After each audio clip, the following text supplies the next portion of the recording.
My wife and I were born and raised in the same small town. I was a few years older than her, so we didn't interact until both of us were finished with college and had moved back. She had just come back after finishing school. The two of us bumped into each other in the grocery store and struck up a conversation. I knew of her because it was a small town, but I didn't know her personally. She had the same deal with me. After checking out, we talked to our cars, exchanged numbers, and went about our day. From the start, we seemed like a good match. We both wanted to live in the town we were born in and eventually raise a family there. The two of us also both worked in the medical sector, so this was another similarity we had. It was slow going at first because neither of us was sure it was going to work, but as time passed, it became clear it was turning serious. I always knew that I wanted a wife, kids, a house, and the whole 9 yards. She seemed like she did as well, so when I proposed, it wasn't that much of a surprise. The whole town seemed to be celebrating with us. Like I said, it was a small town. Both our families were well known and had a lot of friends here. I suppose that was why I was so insistent on coming back to eventually live here. It was a great place to just live and raise a family. Once we got married, the two of us decided to rent an apartment while we saved money up for a down payment on a house. Both our parents were more than willing to help us, but for now, we just wanted to see how much we could save. I might seem like I'm coming off as straightforward and practical, but I did love my wife very much. I'd never meshed with someone like I did her, and I assume she felt the same. For the first 2.5 years of marriage, things were going great. It was around this time, however, that I noticed my wife getting rather short with me. She'd snap at me about things that normally didn't bother her before, and it was a little startling. I thought she might have been dealing with some stuff at work, so I gave her a little time. After 6 months, the attitude started to change. My wife seemed happy and giddy again, though then something else started to pop up. My wife was always busy. When we did interact, things were fine, but this seemed to happen less and less. At the time, I was just glad she was no longer snapping at me, but there was this little voice in my head telling me something was off. I just want to tell you that you need to listen to it because usually it isn't wrong. A part of me wanted to ask outright if she was cheating on me, but I didn't know how that was going to go without any evidence behind me.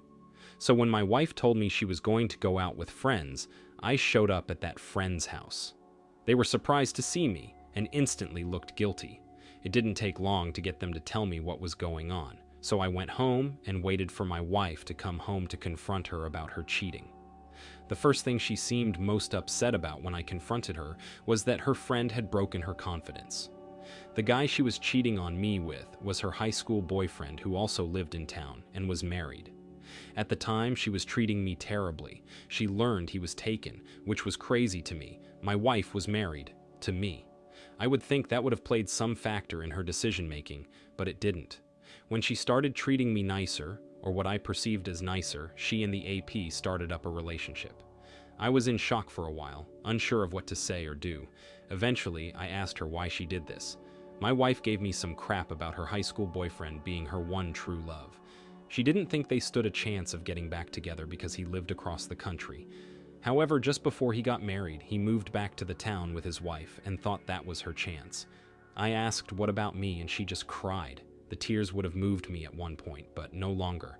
My only response to her was that she would get the divorce she wanted so she could be with her high school boyfriend and precious true love. We had a month-to-month lease on the apartment, so it wouldn't be that hard to get out of it. She told me I could keep the apartment if I wanted, and she'd go live with her AP. I wanted to mention that the AP was married, but I didn't care anymore. My soon-to-be ex-wife was no longer my problem, frankly. To my surprise, she did end up living with the AP. His wife had left town to go back to be with her parents, leaving his house with an empty spot just for my wife. It was almost so romantic if you didn't realize that both of them had blown up their marriages to be together. Once those two were moved in together and the divorce process started, the rumors started to fly through town. Everyone was eventually coming up to me apologizing about what happened and telling me that they were sorry for how everything went down. I was embarrassed at first for the town to know what happened, but then I realized how my ex was being treated. She and her AP were essentially being treated like the town pariahs. No one wanted anything to do with them. What they had done was unforgivable in their eyes. It got so bad that the AP sold the house, took my ex with him, and left one night. I wasn't upset because I was glad that I would no longer have to see her around town. To think that the town itself had sent her running with her tail between her legs. Anytime my ex came back to visit family, which was a couple of times a year, mind you, the town shunned her. When she brought the AP with her, it was even worse. I eventually moved on and met another woman.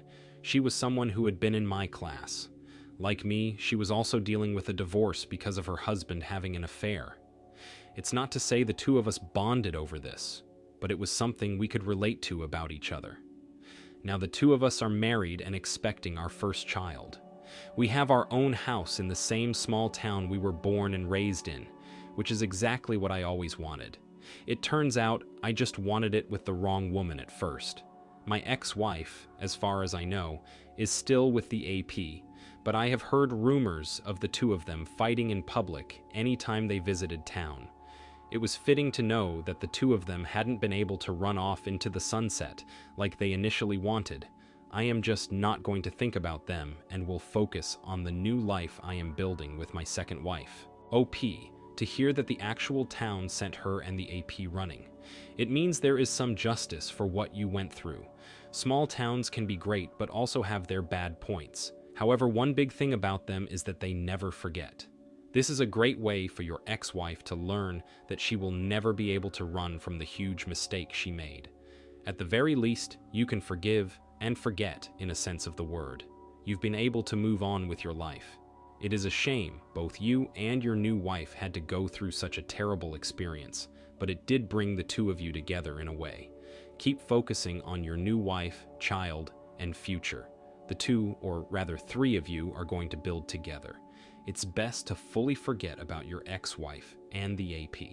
The town will keep them in check whenever they decide to come and visit. Now let's get into our next story for today. I, 30 male, got married to my wife, 32 female, when we were in our mid-20s. The two of us had been in similar circles, so it wasn't like the two of us didn't know about each other. It wasn't until we were out in a group setting that we got to talking. My best friend Greg was throwing a birthday party. I was one of the attendees, as was Laura, my future wife. After I was greeted by Greg, I wandered over to the snack table and grabbed a few snacks. It was there I bumped into Laura, who also had the same idea.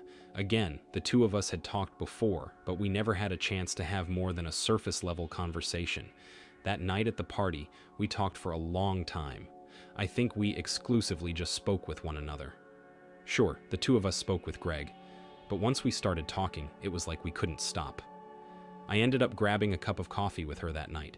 We stayed at the cafe for a while until realizing that it was pretty late. From there, the two of us began dating. It was slow going at first because we were both heavily involved in our careers as people in their 20s were. I was working as a chef while Laura was working in the legal sector. The two of us dated for about a year before we had a mutual conversation about what our future would look like. After a long talk, we decided that we were going to get married. In about 6 months, we had a very small wedding with just family and friends. Greg was my best man because I couldn't imagine having anyone else as my best man. Greg and I had been friends since childhood. Despite all our differences, the two of us were best friends. He tended to live a rather chaotic life, so I felt like I managed to ground him. Once Laura and I were married, we got an apartment and started building a life together.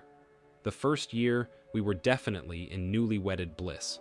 During the second year, we started to get out of that and shift into a more general marriage mindset. Things weren't perfect, but they were good. If we had issues, then the two of us worked them out. After our second anniversary, Greg ended up in a bad spot. He and his girlfriend at the time broke up, leaving him without a place to stay. Being the good friend I was, I asked Laura if Greg could stay with us. She agreed. We had an extra room that Greg could stay in while he saved up money to get a studio apartment. It shouldn't take long because he had a decent paying job in the financial sector. Never did I think that Greg moving in was a bad idea. He needed a place to stay, and I would be damned if I wasn't going to let him stay. However, what was supposed to be temporary ended up turning into a couple of months. I didn't want to say anything because it was clear Greg needed to still get his head on straight. Laura also didn't seem to mind him being here. The two of them were getting along quite well. At some point, I began to think it was a little too friendly. One time I even found them cuddling on the couch. They tried to pass it off like one of them just fell asleep on the other. I pretended to believe them, but I didn't buy it. I was a lot of things, but a fool wasn't one of them. So I decided to buy a nanny can and then put that up in the living room when they knew I wasn't going to be at home. The first chance I got, I checked the footage and was floored by what I saw. Laura and Greg were engaging in a romantic relationship right under my nose, in my own house. I couldn't believe either one of them would do it to me. Not only was Laura my wife, but Greg was someone I had known since childhood. How could both of them hurt me like that? The next day, I confronted the two of them. Just when they tried to deny it, I told them I had video footage of them kissing on the couch. The next thing they were saying was that it just happened and they weren't trying to hurt anyone, especially me. I asked if they loved each other. Ironically, their lack of an answer is what gave me the answer I needed. They had some type of feelings for each other, and if that was how it was, then so be it. Who was I to stand in the way of true love? After learning the truth, I said screw it and moved out to my parents. Then I went onto social media and blasted them over social media. The fallout started right away. My in-laws turned against Laura, and even Greg's family shamed him. Our mutual friends took sides, and most of them chose mine, which proved that they were better friends than Greg could ever be to me. Naturally, my own family took my side, so I had their support from the start. The next few months were a whirlwind. I had to look at getting a new place of my own, going through with the divorce, and just moving on. Greg and Laura stayed in the apartment for a while, but Greg was failing to pay his half of the rent. Eventually, it led to the two of them being evicted. Since the two of them had been shunned by family and friends basically, it was difficult for them to find any support. The two of them ended up getting evicted, and from there they scrambled to find a place to live. It shouldn't be surprising that the two of them ended up breaking up sometime after this. I didn't care because neither of them were very important people in my life anymore. One of the worst things about this was losing not only my wife but also my best friend. It seemed fitting that the two were also losing others in their life because of their actions. There wasn't one part of me that regretted blasting the truth of what they did all over Facebook. Let them feel a little of what I felt. I had never been a person who was big on revenge, but when it came down to it, I felt like I had to do it for the healing process. Would I do it again? Yes, I would, because it helped me take another step towards being able to move on. At this point in my life, I am dating again. My current girlfriend and I have been together for a few months. I can't say I have any idea where it is going to go, but I am hopeful that it is going to turn into something long-term. All I know is that I am going to take it slow. This is also something my girlfriend is fine with, thankfully. It helps a lot that she supports me in this. My ex-wife and ex-best friend aren't two people I think about anymore. Their lives haven't been easy since they decided to have an affair, but that is what you get. I can safely say that I am living my best life right now and will continue to do so now that I have those two toxic people out of my life. OP, this sounds like something you would see on a Jerry Springer episode. Your wife cheating with your best friends is just a huge blow to your trust, ego, and everything. It's crazy that they thought they could get away with cheating in the place where you all lived together. A best friend is supposed to have your back and not sleep with your spouse. However, this doesn't mean your spouse is off the hook either. They are supposed to remain faithful to you. Cheating on you with your best friend of all people is just not right. I'm glad that you don't regret posting on social media about what they have done. They probably feel embarrassed that their bad deeds are out there for everyone to see, but the thing is, they should feel this way.